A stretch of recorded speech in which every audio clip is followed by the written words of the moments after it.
On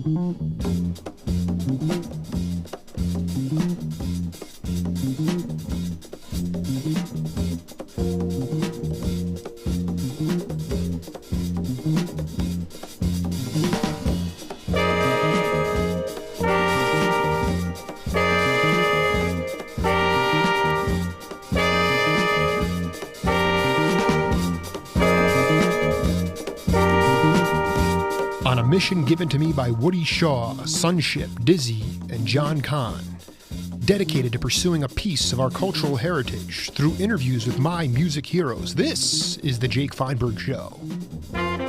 Welcome everybody inside the Blackwood Broadcasting Studios at an undisclosed Institute of Higher Learning. This is The Jake Feinberg Show, and we're happy to have all of you along with us today. At times in life you feel adrift, unable to harness the love and the passion that reigns inside.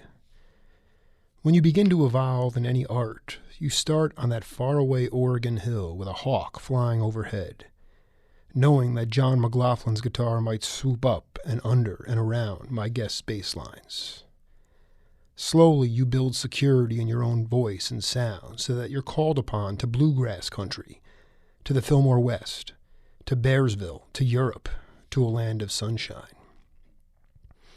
My guest today is a master of all trades when it comes to music, a cat who burns creation and passion and urgency into an amalgamation of paradigms that provide a natural high. The life experience of playing 3 sets of music night after night after night with Miles Davis.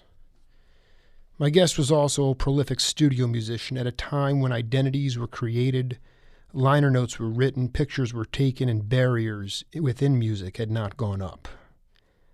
My guest has played with Bonnie Raitt and Phil Wilson, Maria Muldaur, Nick Brignola, Roland Hannah, and Chick Corea. And with the perfect balance of mathematics and soul, Powerhouse Jazz, or chasing Colin Walcott's dancing tablas, or hitting the Nashville Skyline with bluegrass fiddlers, or counting off 1-2 free with Kloss and Pat Martino. My guest remains a tour de force, playing with George Cable's Jon Abercrombie, or at the Musical Instrument Museum in Phoenix, Arizona on October 4th for 2 sets of music with his band Prism. Bassist Dave Holland, welcome to the Jake Feinberg Show. Thank you, Jake. Nice to be with you. It's great to talk to you, my man. And I wanted to just start with this. Have you been to the Musical Instrument Museum yet? I haven't. I've actually seen a brochure of it. It looks amazing. I'm really looking forward to having a chance to walk around, see the exhibits, and the great footage that's being presented along with the instruments. I've been there with my family once, and I must say the adherence to world music, all different cultures' music, is well represented. And then there's a room where people like myself can go in and bang on vibraphones and things like that. But I wanted to ask you, growing up, how much world music was floating around you when you first became aware of music? Well, not in the early days, obviously. You know, I mean, my connections to music started really early when I was about 5 or 6. You know, and we didn't even have a TV then. We had a radio that I used to listen to as a kid. I think the first real awareness of world music was when I moved to London and I started to, collect records. And there was a wonderful series called UNESCO Record Collection, which was field recordings from all over the world. And I started collecting some of those and listening to them. There was also quite a large Indian population in London, and I got interested in Indian music a little bit and used to go to some concerts for that. And I love it. No, because it's like, I mean, I was thinking last night, I'm like, Dave Holland probably was going to see raga concerts, because there's tons of curry houses there too. A lot of Indian people. Yeah, some great Indian food. That's true. It's the best. People tell me it's even better than India. No, but Indian I mean, people, yeah. But I mean, you have to understand. Dave, it's so awesome to talk to you because I've done so many interviews, and when I look at my collection of vinyl, all of it reigns within this time period, this particular time period when sonically music, the sound of music was expanding. And people were looking for larger ways to not blare things out. So there was silence within the music, but then also you had, Airto, and you had and you had, Zakir Hussain, this blending of world music that was coming in the late 60s. And it seems like that was in London, it was flourishing even more than in the States. And I just wanted you to talk about really the first time that Miles Davis kind of approached you and said, "Hey, I'd like you to be part of my band." Yeah, well, I didn't actually meet Miles until after I'd been on the bandstand with him, funnily enough. I mean, he came to a club where I was working and heard me and left a message for me to call him the next day at the hotel. When I did, he checked out and gone back to America, and I waited for about 3 weeks before I got a call finally from his manager. So that was how that went down. When I got to New York, we didn't have a rehearsal. I went to Herbie Hancock's house to look at so he could show me a couple of Wayne Shorter tunes, which I wasn't too clear about from the recording. So that was about it. And the next thing I know, I'm on the bandstand playing with the band. I'm not really sure how long it would last, but after a couple of months, I figured, well, I must have the gig. So, what I was going to say is how much that leadership style, if I heard you correctly, you said you actually played with him before he offered you the gig. No, he didn't. He asked me to come to New York. The message I got was that he wanted me to come and play with the quintet. And that was the sum total of it. Then I got a call 3 weeks later from his manager saying, "Miles wants you to come and play with the band. There's a gig in Harlem in New York at the Count Basie Club, and can you make it?" And that was about, I think, 3 days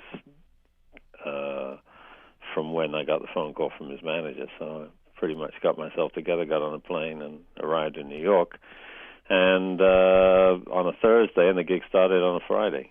So I went to Herbie's apartment Thursday evening, and then I was just told to be at the club, ready to play. There wasn't usually any rehearsals, as far as I could tell. Miles had been picking up different bass players in different locations as he went around. Ron had left the band probably a year or so ahead of my joining the group, and he'd made occasional gigs with the band, but it was essentially, picking up a bass player as you go kind of deal. And so there was an opening there, and luckily I was in the right place at the right time. Miles heard me and gave me a chance at it.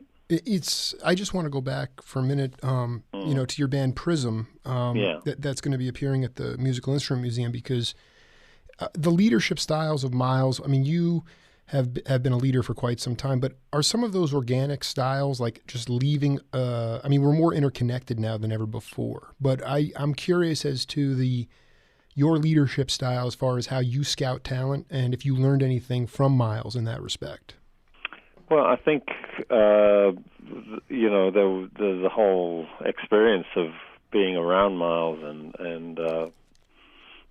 watching how he conducted himself, how he put together music for the recordings and so on, was a great experience, and how he reacted on the bandstand as a player, what his awareness of the group was, and what was happening. I mean, I think one of the things that I really felt was that he liked, and I've heard this from other musicians, and is that he liked the musicians to come to their own conclusions and to find their own way in the music, and he kind of set you in motion with an idea or a sketch of a piece or a composition that he was presenting, and then he looked to you to fill in the gaps. Coltrane, was a quote from Coltrane saying that when he first joined the band, he kept asking Miles what did he want him to do. And Miles just kept walking away, turning his back on him and walking away. And Coltrane said, I finally realized that was what I was supposed to figure out, what I was supposed to do. and he was waiting for me to figure that out. And, right. You know, and I think that's a great compliment to Miles, because he respected the musicians. He knew that if he was going to get the best out of them, he needed to give them a chance to express themselves and be creative. And you know, he kind of worked with that as a band leader, worked with the flows that were there, and that's certainly something that I've, you know, tried to do with my groups, is to give as much creative room as possible to players, and you know, just really have just enough material to give some direction in terms of where we were going. And also, I've always enjoyed playing the music that, you know, many of the musicians that I've had in my groups are great composers too. So the opportunity to play music that's been written by other players, but for the group that I put together, is great. And this particular project, Prism, which is a relatively new one, we only put together in the second half of last year, is along those lines. You know, some great players, some people I've had some long-term relationships with, and musically, and friendships. Yeah, I was stunned. I was stunned to see Steve Nelson. I was so happy to see him there, because that he's old school. Did you meet Steve when you first got to New York, or how quickly did you get to know him? No, Steve. I met Steve in the early '90s. Steve's not in this new band, Prism. He's worked with me in a quintet I've had since '87 and '97, and prior to that he was in a quartet. So we started playing about '93, '94, and I'd heard him around New York, of course, in the '80s, and admired his playing. But we finally got to play together on a recording date that was put together by Tony Reedus, the drummer. And I just loved playing with him, and I approached him on that date and asked him if he'd be interested to do something in the future, and he said sure, and that's how we started, and we've continued on up to now. Well, it's just, I'm in my glory right now. We got a lot of music to get to, so I wanted to play this clip for you, and we'll come back and talk about it, okay? Okay, very good, thanks. Song, there's just something, there's a mood to it, and it resonates so strong with me, and it has. When I was at Boston University, it got me through so many nights or days of just sort of not knowing where I was going, because this was the first music that I was really aware of that seemed to be guided by mood and feeling. It was all feeling, and I you and Jack, you guys were like the preeminent rhythm section for CTI, for Prestige, and I just would hope you could go back. I read somewhere where you talked about, I thought it was very very well put, where nowadays you have guys who, great musicians, but they want to play their kind of music, but the record companies want them to tailor their music more towards the record company. And I really was hoping you could go back to this time when you were playing with all these individualists, if that's what you want to say, and talk about how the urgency of the music, it doesn't necessarily mean the music was rushed, but just the power of it and the swing element, and how individuality reigned supreme at that time. Yeah, it does, but I do have to put in a word for the current generation of players. I mean, there's some amazing players. I think individuality is still highly prized. It's something that's really been through the whole history of the music, that I think one of the things that jazz musicians have always tried to do is to make their own statement and be individuals. And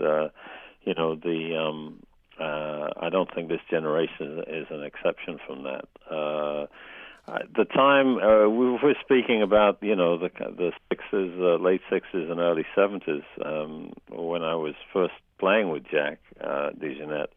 It was a time, I think, when you're a young musician, there is a sense of discovery and urgency that comes into your playing and the music, and it certainly propelled a lot of our projects. I still feel tremendous, enthusiasm for the music, and the meaning of it changes, I think, over the years.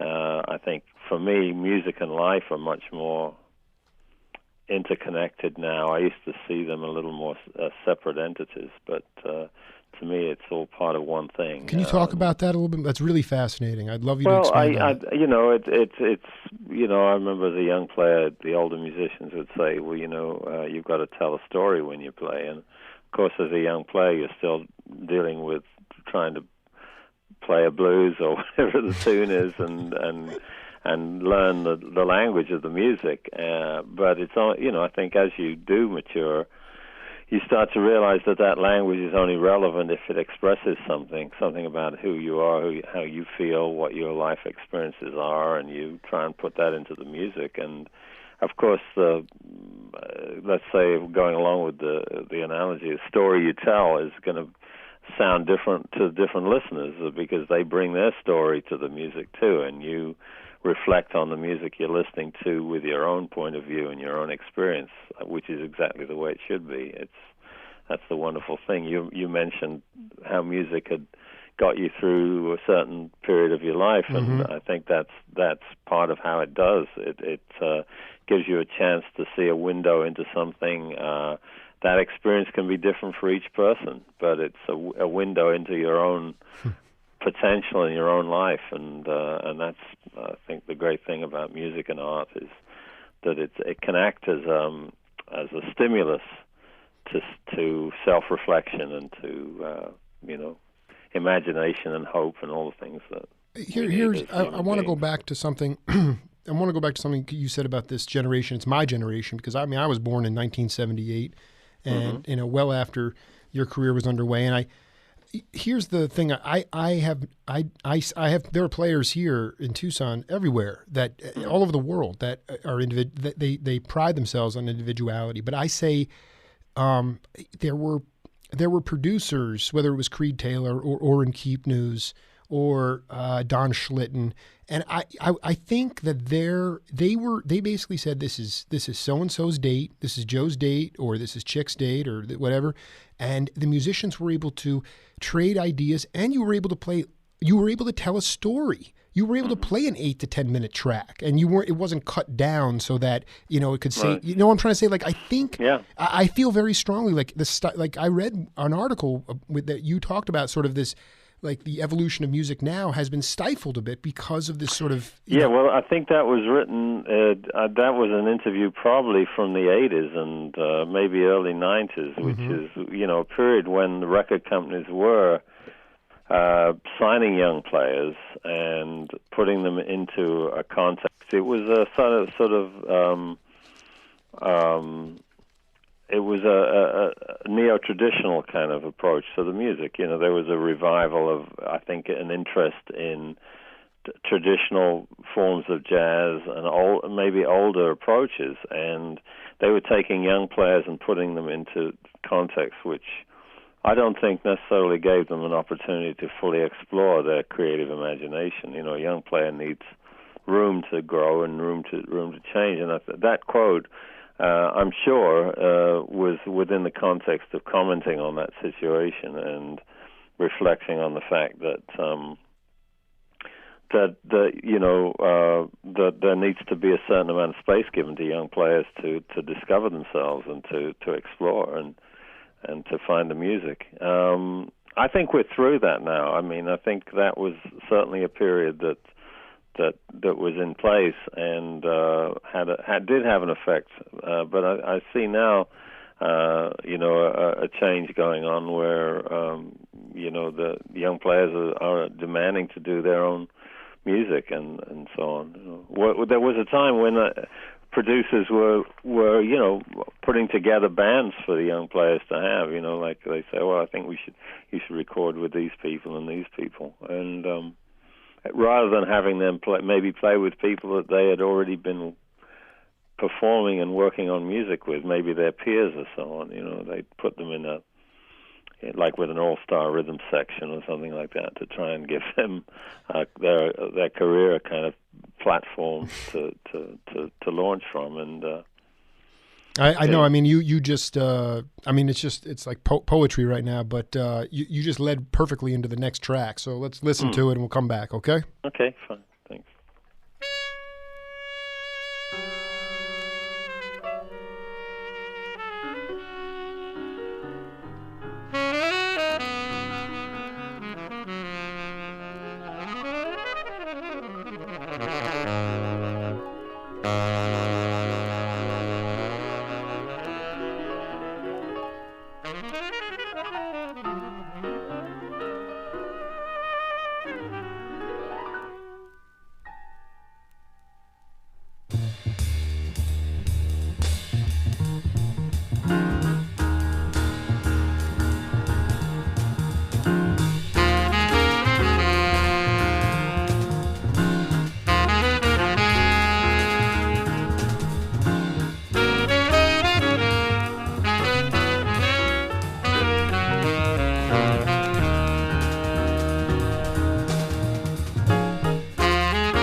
All right.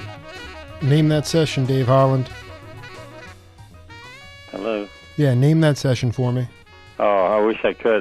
You got me on that one. Okay. Gee, blindfold test. Okay, blindfold, the earful test. That was what you were talking about, where you had a producer putting a young guy together with a rhythm section that was already established. That was Eric Kloss.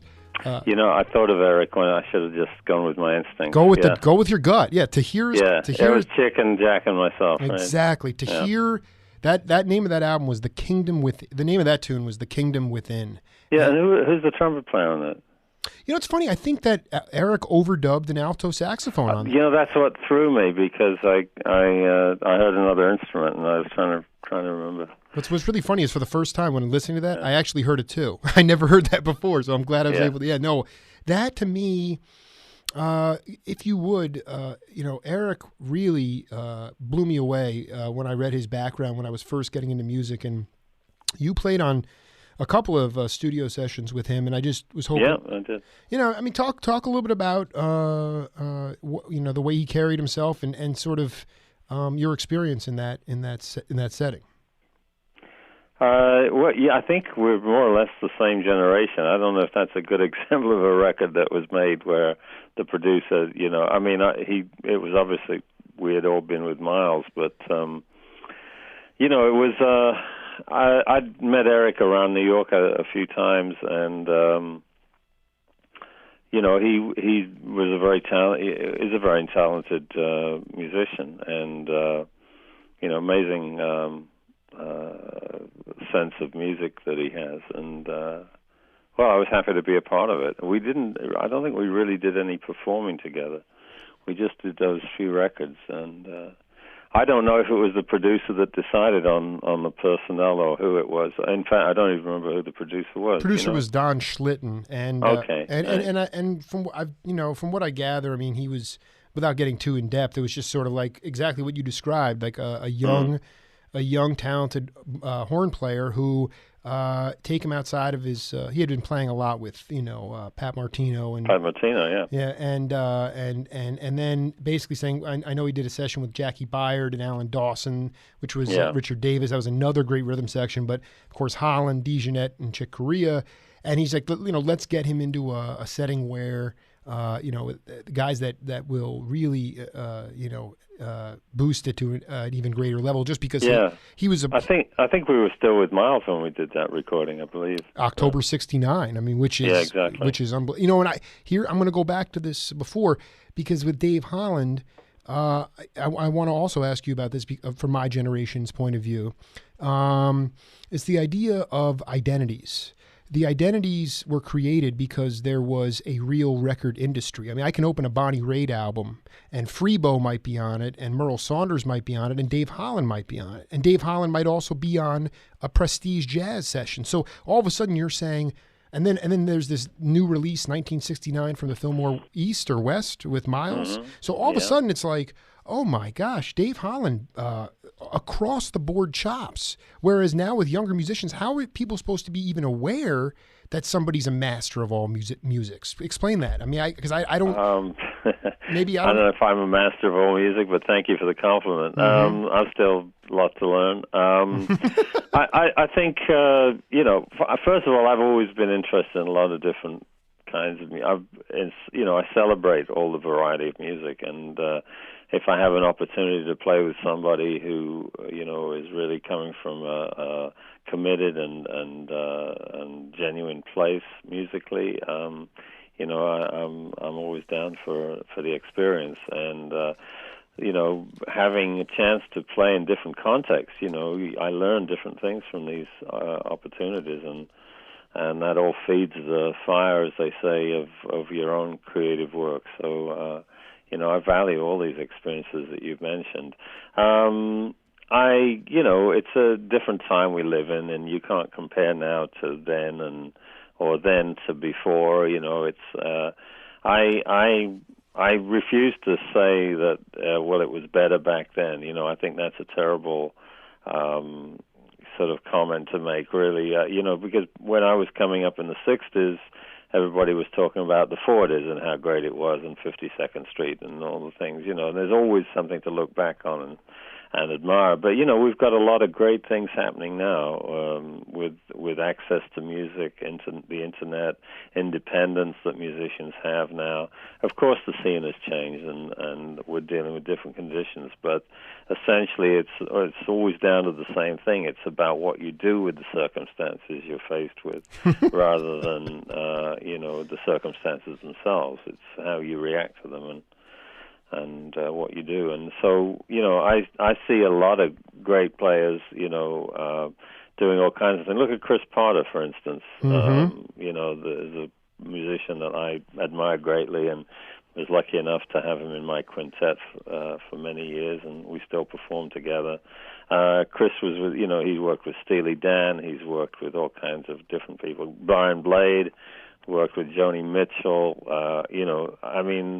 These are musicians of the highest caliber who are interested in music. They're not closed-minded to certain forms of music. They're open just to good music. As Duke Ellington was quoted as saying, "There's only two kinds, good and bad."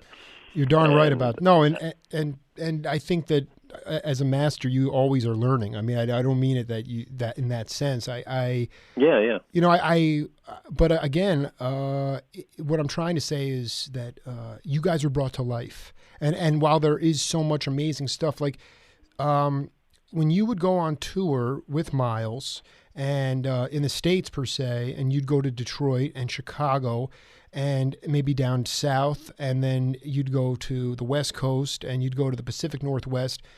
It just seemed to me that there was just all this regional music, and there were a lot of live venues. So not necessarily not in New York City per se. I mean, there's still a couple places. Los Angeles is still thriving in some ways, and there are certain areas that still have it. But when you were going, man, not only were there, talk about going on tour, and then maybe after the show going and playing at a jam session in Chicago, like a late night jam session. That to me just fostered the community. I guess that's what I'm talking about. It's not that there was a brotherhood of sorts, and I really would love you to take me back into that melting pot.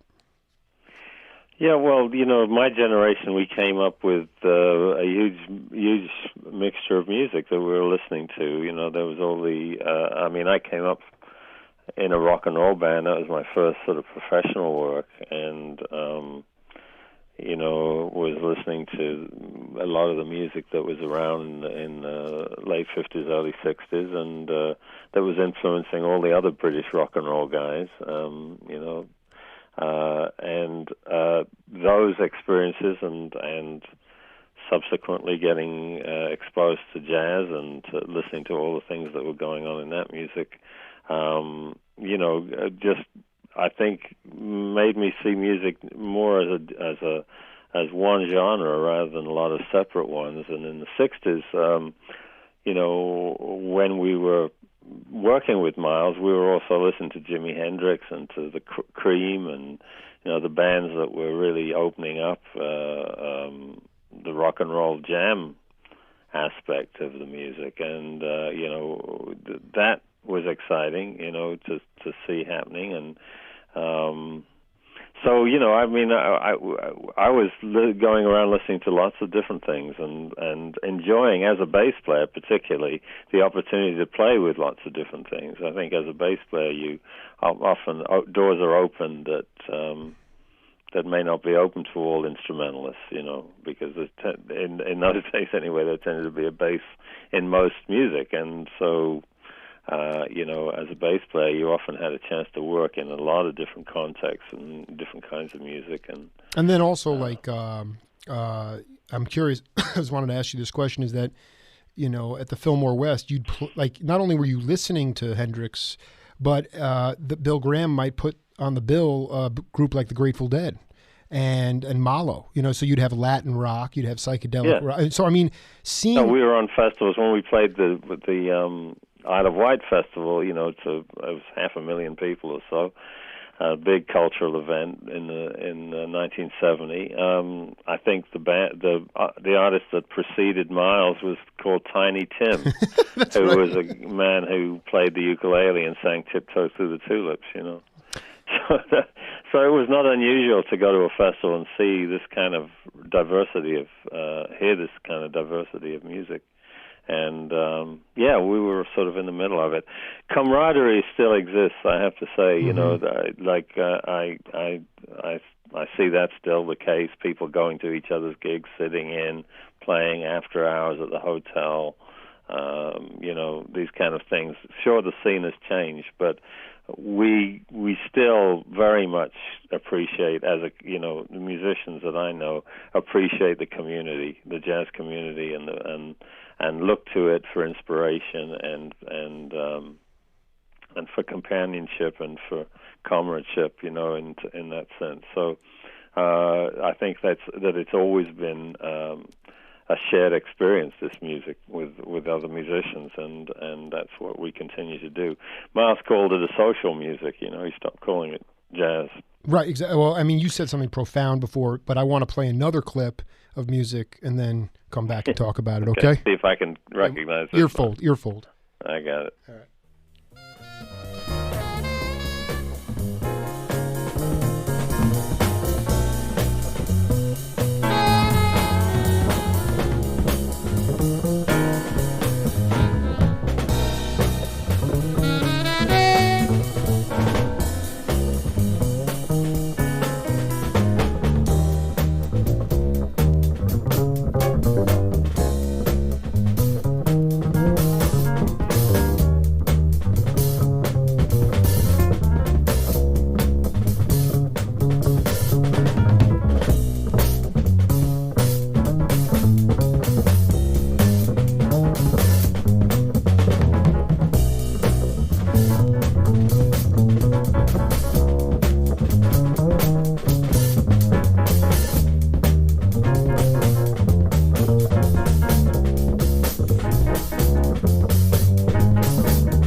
This one could be a little bit difficult. I realize that. Difficult. I didn't hear enough of the ensemble really to. Can you help me out there? I'm gonna help you, Dave. This was, and I'm living in a land of sunshine with John Simon on Warner Brothers. Oh, right. And David Sanborn took a monstrous solo that we just don't have enough time to listen to it. I wanted to. But that is what I'm getting at is this. I found this album and I'm like, there's a picture on the back and it's like Howard Johnson and Dave Holland, Dennis Whitted, John Simon, that was Woodstock. And there's Holland, going directly from Miles to Woodstock, to Bearsville.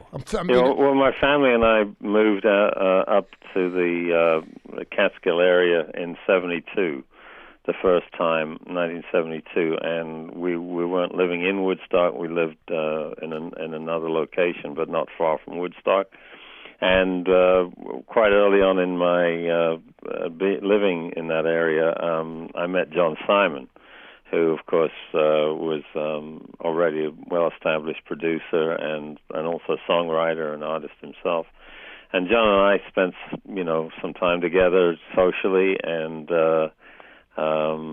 we had a good friendship. And John asked me to be involved in this, and there were several other things that happened. The John Hartford recording, Morning Bugle, with Norman Blake on guitar, that was produced by John, and I happened to bump into John Hartford and John Simon on the street in Woodstock. I was actually driving through town with my family. We were going to get some groceries in Woodstock, and he saw me in the car and flagged me down. and said, "It's funny, I should see you today." He said, "I'm just here. I wanted you to meet John Hartford. We're here to do a recording with John, and we were just talking about maybe we should have an acoustic bass player on it." And there you are driving through town.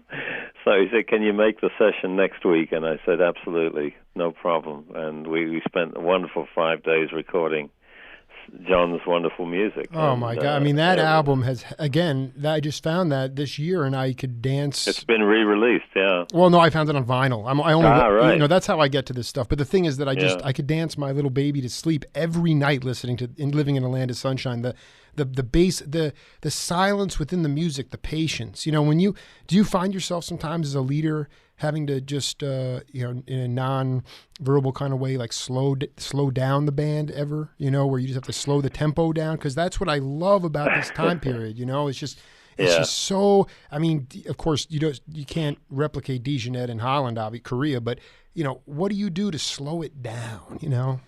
Mm-hmm. Yeah.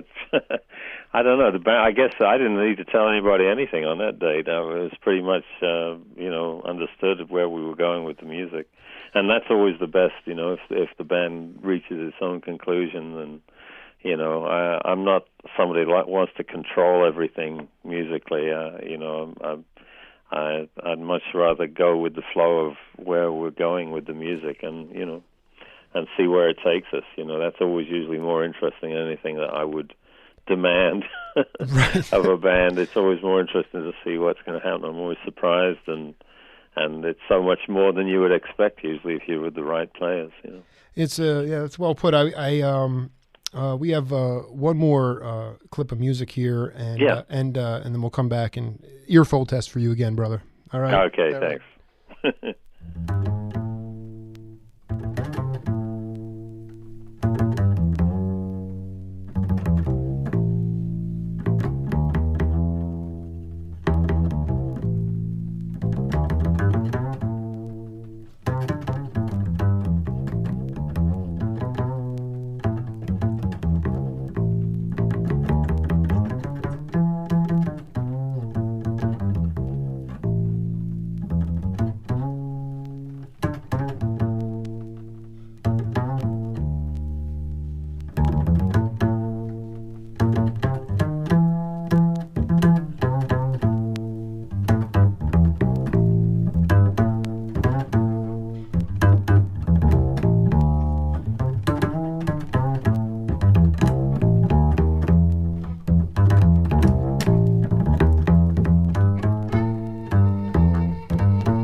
want to also give a shout out to my engineer, Jim Blackwood, who transferred all these vinyls this morning.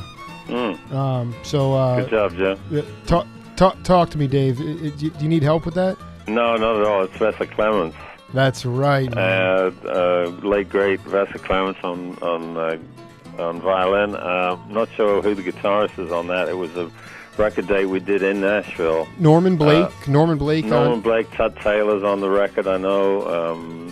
There's several other Butch players. Robbins, Vassar, Exactly. Sam Bush, Jethro Burns. I found this for $1 at some thrift store. One man gathers what another man spills. That was a good deal for $1. The name of the tune is called. This was a partial composition by Dave Holland along with Blake, Burns, and Vassar. Is called Sauerkraut and Solar Energy. Yeah, it's an improvised blues we put together in the studio. But yeah, that was a lot of fun. I think it was the first time I'd been to Nashville, so that was an experience to be in that city where the diners are all shaped like guitars, and you know, there's the streets are named after musicians, and it was a great experience. And it came after we all got together. This happened after the John Hartford recording, Morning Bugle, which was in '73, I think. And at that time, young guy from Philadelphia just inherited a small amount of money, and he decided to invite all his favorite bluegrass artists to play at the wonderful Academy of Music in Philadelphia, beautiful old concert hall.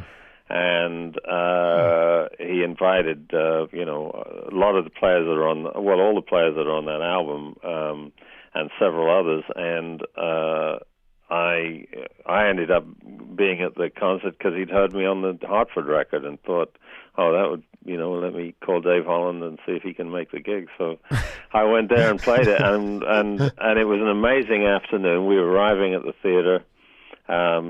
Backstage in the dressing room, the jam session started immediately. People would go out to stage and do a sound check and then come back in and rejoin the jam session backstage. And by the time the show started, the word had got out, I think, in the bluegrass community. So several other people had turned up to be part of the concert. So the final number that we played, the final song we played, ended up being something like, in my recollection, 20-plus musicians all lined across the stage, playing, 4 dobras, mandolins, 5 mandolins, guitars, fiddles, banjos, and there I am at the end of this line playing bass, trying to watch the guitar player's hands so I could figure out what the chords were on these classic tunes that they all knew, but which I was sometimes hearing for the first time. Well, I mean, it's like this was recorded apparently June 22nd, 1974 at the Hound's Ear Studio in Nashville. And when I saw there you go. When I saw it, I said, my gosh, Holland is an animal, because I mean, you can't, it's just, but the point is, Dave, I don't know, I wouldn't know any of this stuff without, there was really a commerce industry based around records. And it really gave, I mean, there was, I gave Jim like 6 records. He's like, what, are you kidding me? I can't transfer all this stuff. Like, I mean, there's stuff, and the what you said before was you came up with the understanding that music was just one genre as opposed to all different genres. Yeah. And I think that was such an important, if you could extrapolate on that, I think for younger musicians, I would love you to talk a little bit about that. Well, music's a universal language, and it's got dialects depending on what part of the world. There's obviously things that are particular to different cultures and different musical styles and languages. But so many of the traditions are connected in some ways, and they're becoming more and more connected now as the world gets smaller and we all become aware of each other more, and the cross-pollination is happening even more than it used to.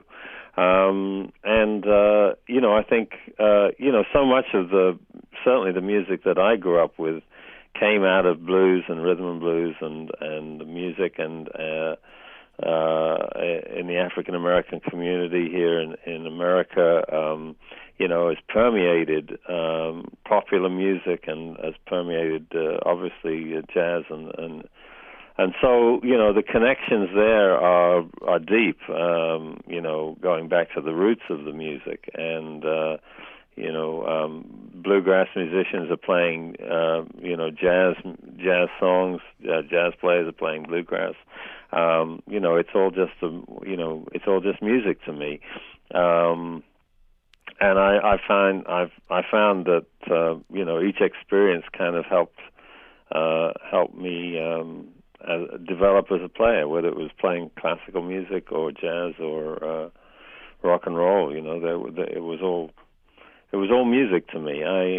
Something to enjoy and learn from, and to most of all to share with other people. That's the great thing about music for me, is it's a communal activity most of the time. It's something you do with other people, and you share with people in the audience, and it's a great meeting point and a gathering point for us to celebrate our human beingness. Well, Dave, I was hoping I wanted to thank you so much for taking the time, but I also wanted to, we didn't really get to focus on some of the contemporary stuff that you're doing, and I was hoping that down the road, maybe after the MIM concert, we could set up a part 2 of this conversation. Okay. All right. Let's hope we can. I'd love to. Hey, Thank you. It was a great pleasure. It was a ball, man. Thank you so much. All right. You take care now. Take care now. This Bye-bye. is the Jake Feinberg Show. We'll see you all in a little bit.